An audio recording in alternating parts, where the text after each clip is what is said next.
আজকে আমরা থার্মিট পদ্ধতি সম্বন্ধে পড়ব।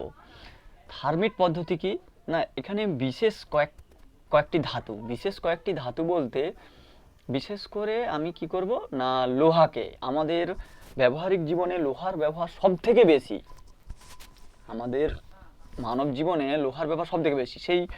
তাহলে আমরা এই লোহাকে, লোহা তো মধ্যম সক্রিয় ধাতু, তাহলে একে কার্বন বিজারণ পদ্ধতির সাহায্যেও নিষ্কাশন করা যায় লোহার আকরিক থেকে লোহাকে, কিন্তু তাতে খরচ অনেক বেশি হয়ে যায় এবং খুব কম পরিমাণে, অনেক সময়ও লাগে, কম পরিমাণ লোহা উৎপাদন হয়। কিন্তু এই এত চাহিদা, সেই চাহিদার তুলনায় আমরা সেই অনুযায়ী কার্বন বিজারণ পদ্ধতির সাহায্যে লোহাকে নিষ্কাশন করতে পারি না। সেই জন্য গোল্ডস্মিথ থার্মিট, একজন বিজ্ঞানীর নাম গোল্ডস্মিথ থার্মিট, সে কি করলো না, লোহাকে কি করলো না, উচ্চ উষ্ণতায় কম সক্রিয় ধাতু যে লোহা আছে, হ্যাঁ, সেই লোহাকে, লোহার যে আকরিক আছে, সেই লোহার আকরিককে কি করলো না, তার সঙ্গে অ্যালুমিনিয়াম ধাতু মিশিয়ে দিল। লোহার আকরিক হচ্ছে ফেরিক অক্সাইড Fe2O3, হ্যাঁ, সেই লোহাকে কি করলো না, মিশিয়ে দিল, কি লোহার সঙ্গে অ্যালুমিনিয়াম মিশিয়ে দিল। এছাড়া আমি লোহা বললাম, লোহা ছাড়াও ক্রোমিয়াম, ম্যাঙ্গানিজ ইত্যাদি লোহা থার্মিট পদ্ধতি কী ধাতু নিষ্কাশন করা হয় না, লোহা, ক্রোমিয়াম আর হচ্ছে ম্যাঙ্গানিজ Mn, এই তিনটে ধাতুকে নিষ্কাশন করা হয় থার্মিট পদ্ধতিতে। থার্মিট পদ্ধতি তিনটে ধাতুকে নিষ্কাশন করা হয়। তাহলে লোহা, ক্রোমিয়াম, ম্যাঙ্গানিজ, এদের আকরিককে আমরা এইরকম একটা বড় পাত্রে আমরা লোহার আকরিক নিয়ে নিলাম। লোহার আকরিক নিয়ে এবার একে কি করা হবে, অ্যালুমিনিয়াম ধাতু এর সঙ্গে, মানে এখানে হচ্ছে লোহার আকরিক Fe2O3 আর এর সঙ্গে অ্যালুমিনিয়াম যোগ করে দিয়েছি, হ্যাঁ, যোগ করে এবার ম্যাগনেসিয়াম ফিতা বায়ুর অক্সিজেন দ্বারা জারিত হয়, মানে পুড়ে তাপ উৎপন্ন করে, সেই তাপ প্রয়োগ করছি, ফলে কি হচ্ছে, লোহার আকরিকটা গলিত হচ্ছে। গলিত হয়ে এবার অ্যালুমিনিয়াম কি করছে, লোহার আকরিককে জারিত করে সেখান থেকে লোহাকে বের করে দিচ্ছে, বের করে এবার লোহা, সেই গলিত লোহাগুলো এইটা দিয়ে পড়তে থাকবে। এই যে পদ্ধতিটা, এই পদ্ধতিটাকেই বলা হবে থার্মিট পদ্ধতি। এখানে কি করা হবে না, 2000 ডিগ্রি সেন্টিগ্রেড উষ্ণতা তৈরি করা হবে ম্যাগনেসিয়াম ফিতা দ্বারা। 2000 ডিগ্রি সেন্টিগ্রেড উষ্ণতা তৈরি করে কি করা হবে না, ফেরিক অক্সাইডকে Fe2O3 যে লোহার আকরিক, সেটাকে বিজারিত করা হবে, বিজারিত করে আয়রনে পরিণত করবে। এবার এই বিক্রিয়াটা কি না, Fe2O3 ফেরিক অক্সাইড, সেটা হচ্ছে কি অ্যালুমিনিয়াম দ্বারা বিজারিত হয়ে aluminium oxide Al2O3 plus Fe উৎপন্ন করবে। আচ্ছা, এই যে পদ্ধতিটা, এই পদ্ধতিতে কিন্তু কি হয়, অল্প সময়ে যেমন এটা ব্যয়বহুল, ঠিক আছে, তেমনি অল্প সময়ে বহুল পরিমাণ লোহা আমরা উৎপাদন করতে পারি আকরিক থেকে, লোহার আকরিক থেকে। ফলে আমাদের যে চাহিদা, বাজারে যে লোহার যে চাহিদা, সেই চাহিদা পূরণ করতে পারি এই পদ্ধতির সাহায্যে। কিন্তু কার্বন বিজারণ পদ্ধতির সাহায্যে লোহা নিষ্কাশন করা যাবে, কিন্তু আমরা সেই চাহিদা পূরণ করতে পারি না, একমাত্র এই থার্মিট পদ্ধতির সাহায্যে পূরণ করতে পারি। এছাড়া এখানে এই পদ্ধতিটাতে আরেকটা সুবিধা কি, যেমন আমাদের যে রেল লাইনের দুটো পাত, ধরো এইরকম একটা পাত আর এইরকম একটা পাত, ফিসপ্লেট দিয়ে তো, এখানে তো ফিসপ্লেট দিয়ে তো জয়েন করা আছে মূল পাতের সঙ্গে, তাহলে এই দুটো পাতের এখানে যে জয়েন করব, তাহলে এই থার্মিট পদ্ধতিতে কি করা হবে, লোহার আকরিককে গলি এই জায়গায় ফেলে দেওয়া হবে, ফেলে দিলে এখানটা পুরো গ্যাপ পূরণ হয়ে যাবে। বা বড় বড় মেশিন, জাহাজের বিভিন্ন ভাঙা অংশগুলোকে, সেগুলোকে মেরামতি করতে এই থার্মিট পদ্ধতি ব্যবহার করা হবে। আচ্ছা, এবার প্রকৃতিতে মুক্ত অবস্থায় যেমন অ্যালুমিনিয়াম, তামা, দস্তা, লোহা প্রভৃতি ধাতুকে দীর্ঘদিন যদি আমরা খোলা বাতাসে রেখে দেই, আস্তে আস্তে কী হবে, বায়ুতে যে জলীয় বাষ্প আছে, বায়ুর অক্সিজেন আছে, বায়ুতে যে কার্বন ডাইঅক্সাইড আছে, সেই কার্বন ডাইঅক্সাইডের সঙ্গে এরা ধীরে ধীরে বিক্রিয়া করলে ওই ধাতুগুলো কি হবে, আস্তে আস্তে করে ক্ষয়তে থাকবে, বা ধাতুগুলোর উপর ওই ধাতুগুলোর উপর একটা আস্তরণ পড়বে, ফলে ধাতুগুলো ক্ষয়প্রাপ্ত হতে থাকবে।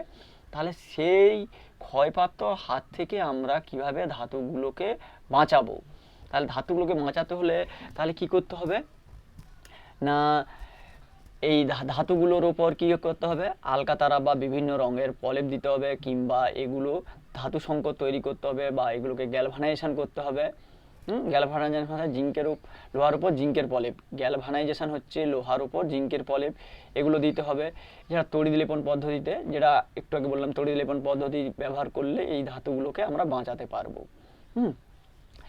এবার এই যে ধাতুর ক্ষয় হচ্ছে কি করে, না ধাতুর ক্ষয় হচ্ছে, যেমন ধরো লোহা, একটা উদাহরণ দিলাম, লোহা, যে লোহা ক্ষয় হচ্ছে কি করে, লোহার ক্ষয় মানে লোহার মরচে পড়া। এবার লোহাতে মরচে পড়ছে কি করে, না বিশুদ্ধ লোহাতে কোনোদিন মরচে পড়ে না। কি বললাম, না বিশুদ্ধ লোহাতে কোনোদিনই মরচে পড়ে না।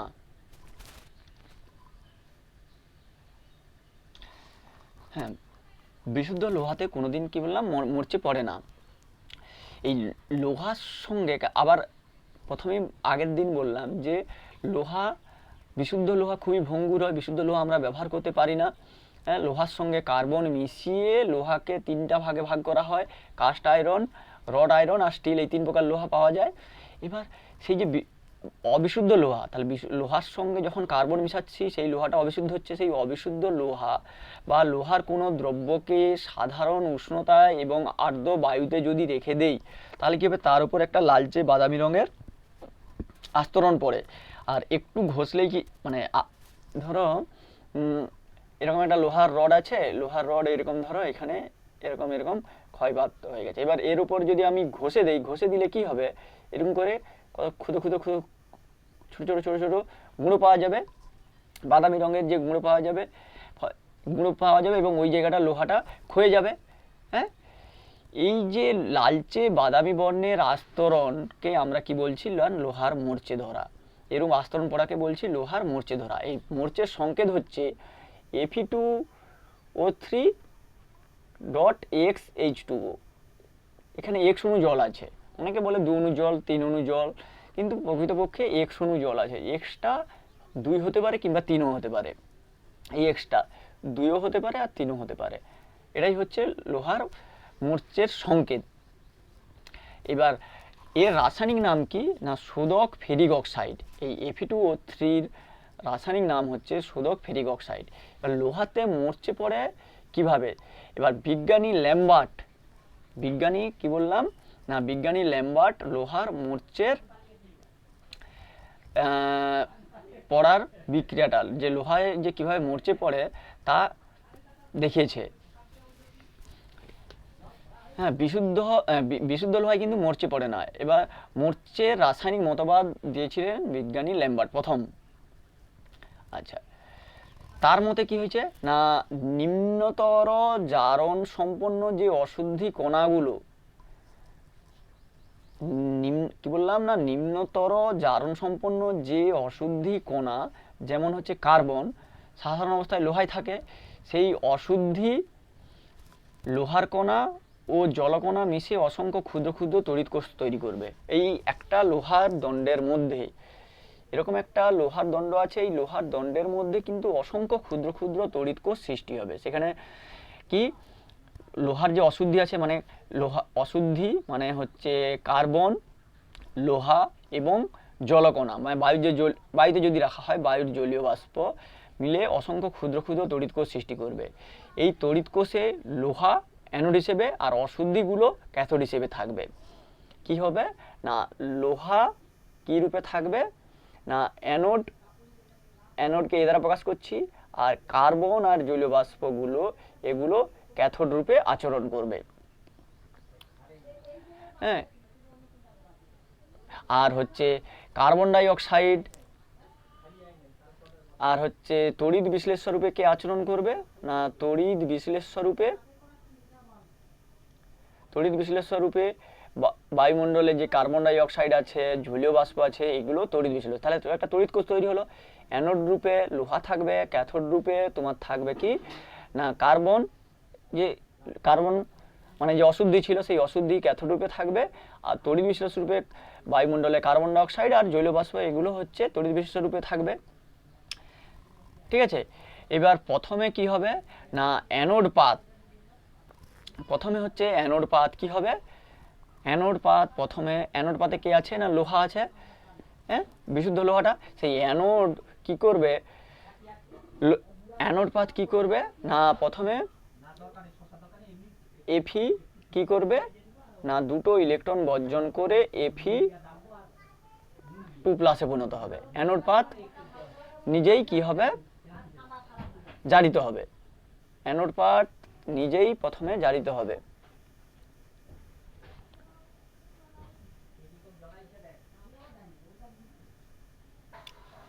দুটো ইলেকট্রন বর্জন করে নিজেই জারিত হবে অ্যানোড পাত। আচ্ছা, জারিত হয়ে এফি টু প্লাস ওই মানে তড়িৎ বিশ্লেষ্য দ্রবণে চলে আসবে।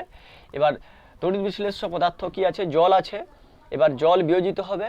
জল বিয়োজিত হয়ে কি তৈরি করবে না H plus plus OH minus এই আয়ন তৈরি করলো। জল বিয়োজিত হয়ে এইচ প্লাস এবং ওইচ মাইনাস আয়ন তৈরি করলো। আর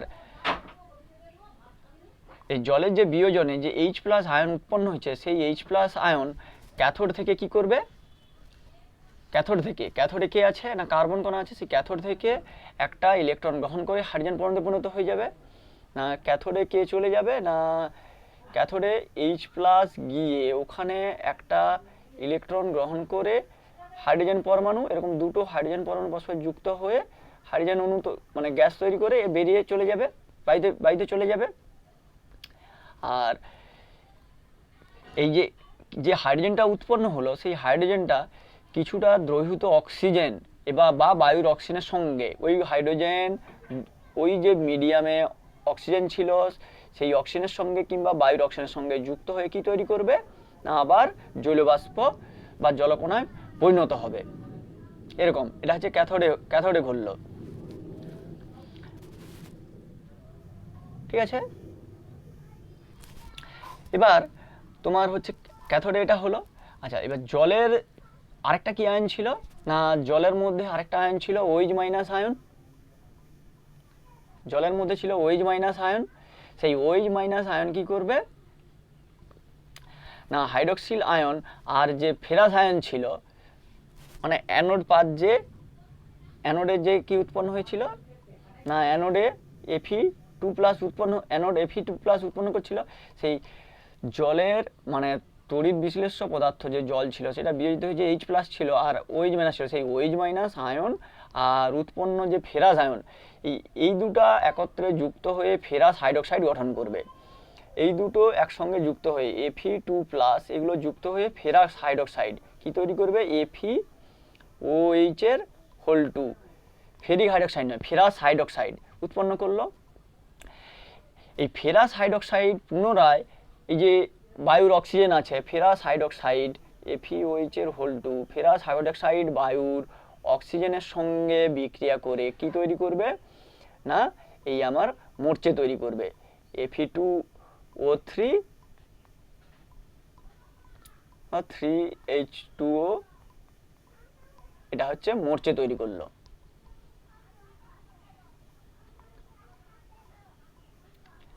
Fe2O3 3H2 এটা তৈরি করবে প্লাস এর সঙ্গে আবার জলীয় বাষ্প তৈরি করবে। এটাই হচ্ছে মোর্চে তৈরি বিজ্ঞানী ল্যাম্বার্টের রাসায়নিক মতবাদ। ল্যাম্বার্ট এইভাবে রাসায়নিক মতবাদ দিয়েছে। তাহলে আরেকবার কি হলো এখানে আমি আরেকবার সংক্ষেপে বলছি, এখানে অ্যানোড পাত রূপে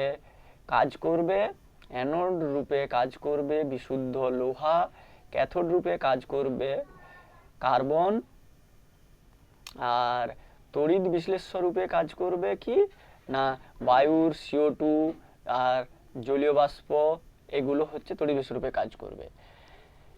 অ্যানোডে কি ঘটবে না অ্যানোড পাতে কি হবে না যে লোহা ছিল সেই লোহা দুটো ইলেকট্রন বর্জন করে কিসে তৈরি করবে না Fe2+এ, আর ক্যাথোডে কি হবে না H+ যাবে গিয়ে সে কি করবে একটা ইলেকট্রন গ্রহণ করে হাইড্রোজেন পরমাণুতে পরিণত হবে, হাইড্রোজেন পরমাণুতে পরিণত হলো। আচ্ছা, এরপর তোমার কি হবে যে এবার ওই যে তড়িৎ বিশ্লেষ্য পদার্থ আছে সেই বিশ্লেষ্য পদার্থর মধ্যে মানে দ্রবণের মধ্যে যে ওইচ মাইনাস আর ছিল হচ্ছে কি তোমার হচ্ছে Fe2+, এই দুটো পরস্পরের সঙ্গে যুক্ত হয়ে ফেরাস হাইড্রোক্সাইড উৎপন্ন করলো FeOH এর হোল টু। এই ফেরাস হাইড্রোক্সাইড আবার কি করবে না, ফেরাস হাইড্রোক্সাইড কি করবে না, বায়ুর অক্সিজেন দ্বারা জারিত হয়ে কি করবে না, ফেরিক অক্সাইড মানে Fe2O3 আর 3H2O এই মরচে তৈরি করবে। এটাই হচ্ছে মরচের পড়ার আধুনিক মতবাদ বা বিজ্ঞানী ল্যাম্বার্টের মতবাদ। এছাড়া এটা তো বায়ুতে থাকলো, যদি ওই লোহার দ্রব্যটা জলের মধ্যে থাকে, জলের মধ্যে কি আছে, জলের মধ্যে লবণ আছে, লবণের মধ্যে ক্লোরাইড আয়ন আছে, সেই ক্লোরাইড আয়ন মরচে পোড়াকে আরও ত্বরান্বিত করে। বায়ুর জলীয় বাষ্প অপেক্ষা ক্লোরাইড আয়ন মরচে পোড়াকে ক্লোরাইড আয়ন মরচে পোড়াকে সব থেকে বেশি ত্বরান্বিত করে, সব থেকে বেশি মরচে পোড়াকে ত্বরান্বিত করে। আচ্ছা, এবার সমুদ্রগামী যে জাহাজ আছে বা আমার যে পাইপের মধ্যে যখন জল যাবে তখন কোনো হয়তো সমুদ্রের মধ্য দিয়ে পাইপ লাইন করা আছে বা তেল লাইন করা আছে, সেই পাইপ লাইন তো সব লোহার তৈরি, তাহলে সেগুলো ক্ষেত্রে প্রচুর সমস্যা হয় এই লাইন পাতার ক্ষেত্রে। কেন না, মরচে পড়ার সম্ভাবনা থাকে, কারণ জলের মধ্যে যখন যাবে জলের ক্লোরাইড আয়ন বায়ুর জলবাষ্প অপেক্ষা বেশি পরিমাণে মরচে তৈরি করতে সাহায্য করে। হ্যাঁ, এবার সেইগুলো থেকে বাঁচার জন্য আমরা কি করি না, আমরা যেমন দেখবে এরকম একটা ধরো জাহাজ আছে, জাহাজে এরকম ছোট ছোট ছোট ছোট এরকম এরকম ব্লক লাগানো থাকে না, এরকম ব্লক লাগানো থাকে, এই ব্লকগুলো হচ্ছে কি কার না, ম্যাগনেসিয়াম ব্লক। এই ম্যাগনেসিয়াম ব্লকগুলো লাগানো থাকে। ম্যাগনেসিয়াম ব্লকগুলো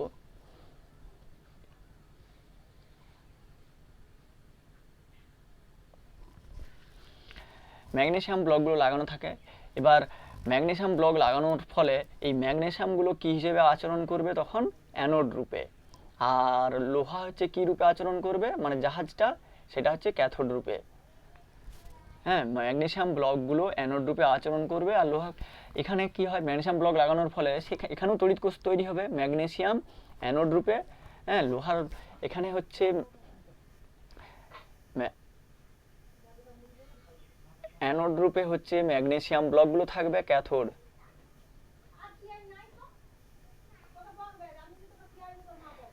রূপে হচ্ছে লোহা।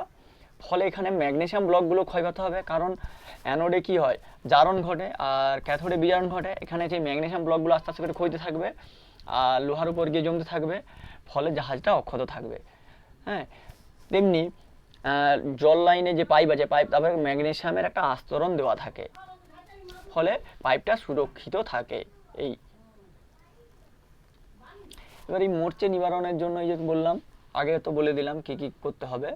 আচ্ছা, এছাড়া এটা তো গেল হচ্ছে এমনি যে অধিক সক্রিয় বা মধ্যম সক্রিয় ধাতুগুলো যে কিভাবে ক্ষয় হচ্ছে এবং ক্ষয়গুলো নিবারণ করা যায় কিভাবে। এছাড়া আমাদের তামা, জিঙ্ক, অ্যালুমিনিয়াম এরাও তো ক্ষয়প্রাপ্ত হয়।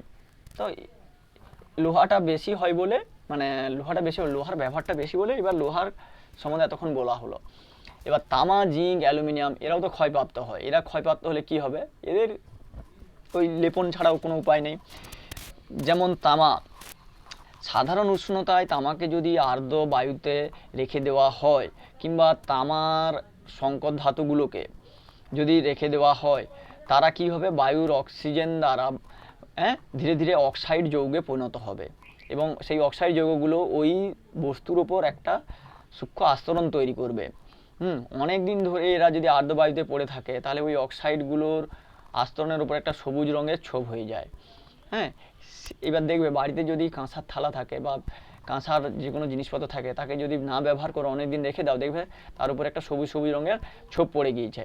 এর কারণ কি না, বায়ুর অক্সিজেন, কার্বন ডাইঅক্সাইড ও জলবাষ্পের সঙ্গে এরা বিক্রিয়া করে কি করছে, প্রথমে বেসিক কপার কার্বনেট সংকেত হচ্ছে, প্রথমে বেসিক কপার কার্বনেট তৈরি করবে CuCO3 আর হচ্ছে CuOH এর হোল 2, এটা হচ্ছে বেসিক কপার কার্বনেট। এই বেসিক কপার কার্বনেট তৈরি করবে। হ্যাঁ, আচ্ছা, তারপর এটা তো হচ্ছে বায়ুর ওই যে তামা বায়ুর অক্সিজেন দ্বারা যাদের অক্সাইডে পরিণত হয়েছিল, সেই অক্সাইডগুলো আস্তে আস্তে করে বায়ুর কার্বন ডাইঅক্সাইড দ্বারা বিজারিত হয়ে কি করলো না বেসিক কপার কার্বনেট তৈরি করলো সবুজ বর্ণের। এই বেসিক কপার কার্বনেটের বর্ণ হচ্ছে কি না সবুজ। তারপর এটা কি হবে বায়ুর মধ্যে উপস্থিত সালফার ডাই অক্সাইডের সঙ্গে বিক্রিয়া করে ক্ষারকীয় কপার সালফেট তৈরি করবে। হ্যাঁ, এইভাবে হয়। তারপর জিঙ্ক, এবার জিঙ্ককে যদি আর্দ্র বায়ুতে রাখা হয় জিঙ্ক কী করবে অনুরূপে ওই কপারের মতন ক্ষারকীয় জিঙ্ক কার্বনেট তৈরি করবে। এই ক্ষারকীয় জিঙ্ক কার্বনেটের বর্ণ এখানে দেখো, এই যে ক্ষারকীয় জিঙ্ক কার্বনেট আছে, ক্ষারকীয় জিঙ্ক কার্বনেটের বর্ণ হচ্ছে সাদা। হ্যাঁ, এর ফলে জিঙ্ক বা কপার এই আস্তে আস্তে ক্ষয়প্রাপ্ত হবে। এবার অ্যালুমিনিয়াম, এবার আর্দ্র বায়ুতে অ্যালুমিনিয়াম কি হয় বায়ুর সঙ্গে বিক্রিয়া করে অ্যালুমিনিয়াম অক্সাইড উৎপন্ন করে। এই অ্যালুমিনিয়াম অক্সাইড কি হয় একটা সাদা রঙের পদার্থ হয়। অ্যালুমিনিয়াম অক্সাইড কি হবে না Al2O3, এটা হচ্ছে সাদা রঙের হয়, সাদা রঙের একটা আস্তরণ তৈরি করবে। হ্যাঁ, এই আস্তরণ যখন তৈরি হবে এই অ্যালুমিনিয়াম আর বায়ুর সংস্পর্শে আসতে পারবে না, ফলে বিক্রিয়া বন্ধ হয়ে যায়। এখানে একটা অ্যালুমিনিয়াম পাত্র ব্যবহার করার একটা সুবিধা। আর্দ্র বায়ুতে অ্যালুমিনিয়াম রাখলেই অ্যালুমিনিয়াম বায়ুর অক্সিজেনের সঙ্গে বিক্রিয়া করে অ্যালুমিনিয়াম অক্সাইড সাদা আস্তরণ তৈরি করবে। এই অ্যালুমিনিয়াম অক্সাইড আর যখনই এই যে পাত্র ছিল এর উপর হয়তো অ্যালুমিনিয়াম অক্সাইডের এরকম একটা আস্তরণ পড়ে গিয়েছে। তারপর বায়ুর অক্সিজেন আর একে অ্যালুমিনিয়ামকে জারিত করতে পারবে না। এবার এই যে আস্তরণযুক্ত বা এই কপার জিঙ্ক কিংবা অ্যালুমিনিয়াম যুক্ত পাত্রে আমরা যদি দীর্ঘদিন ধরে ব্যবহার করি আমাদের স্বাস্থ্যের ক্ষতি হয়। কারণ এইগুলোর উপর যে কপারের যেমন বেসিক কপার কার্বনেট বা ক্ষারকীয় কপার সালফেট, জিঙ্কের ক্ষেত্রে যে ক্ষারকীয় জিঙ্ক কার্বনেট, অ্যালুমিনিয়াম অক্সাইড যে আস্তরণ পড়ে এই আস্তরণগুলো যখন পড়ছে তারপর আমরা যখন খাদ্যদ্রব্য দিচ্ছি আমরা তো বুঝতে পারছি না। এবার খাদ্যদ্রব্য রেখে যখন আমরা খাচ্ছি এই অক্সাইডগুলো কিংবা এই কার্বনেটগুলো, হ্যাঁ, এগুলো আমাদের শরীরে প্রবেশ করছে। শরীরে প্রবেশ করে কী হচ্ছে এগুলো সব অজৈব পদার্থ, এইগুলো শরীরে গিয়ে খাদ্য হচ্ছে জৈব পদার্থ, সেই জৈব পদার্থের সঙ্গে বিক্রিয়া করে একটা হচ্ছে জৈব অ্যাসিড উৎপন্ন করে। হ্যাঁ, সেই অ্যাসিডগুলো দীর্ঘদিন ধরে এরকম খেতে খেতে খেতে খেতে কী হয় আমাদের দেহে প্রবলেম আসে। এবার এইরকম পাত্রগুলা বিশেষ করে অ্যালুমিনিয়াম জিঙ্ক এইরকম পাত্রে আম্লিক পদার্থ বা টক জাতীয় পদার্থ খেতে নেই কেন? কারণ টক জাতীয় পদার্থে জৈব অ্যাসিড আছে, সেই জৈব অ্যাসিড এই ধাতুগুলোর সঙ্গে বিক্রিয়া করে একটা বিষাক্ত যৌগ উৎপন্ন করে। সেই বিষাক্ত যৌগ যখনই আমাদের দেহে যায় তখনই কি হয় আমাদের দেহের ক্ষতি হয়। আর অ্যালুমিনিয়াম যেমন মিষ্টির দোকানে যখন মিষ্টি কিনতে যাওয়া হয় দেখবে সেই মিষ্টিগুলো একটা যে চিকচিক করে একটা রাংতা রকমের থাকে না, সেটা হচ্ছে অ্যালুমিনিয়াম পাত বা অ্যালুমিনিয়াম ফয়েল। ওইগুলো মিষ্টির সঙ্গে বা চিনির সঙ্গে বিক্রিয়া করে একটা জৈব অ্যাসিড উৎপন্ন করে। সেই জৈব অ্যাসিড তার সঙ্গে জৈব লবণ থাকে, সেই জৈব লবণ যখন আমাদের দেহে প্রবেশ করে দেহের ক্ষতি হয়। সেই কারণে আমরা এই অ্যালুমিনিয়াম পাতে মোড়া বা অ্যালুমিনিয়াম পাত্র বা কপারের দীর্ঘদিন ব্যবহার না করা কপারের পাত্র বা জিঙ্কের পাত্রে আমরা কোনো টক জাতীয় খাদ্য খাবো না। ঠিক আছে, এই পর্যন্তই তোমাদের ছিল, আর কিছু নেই।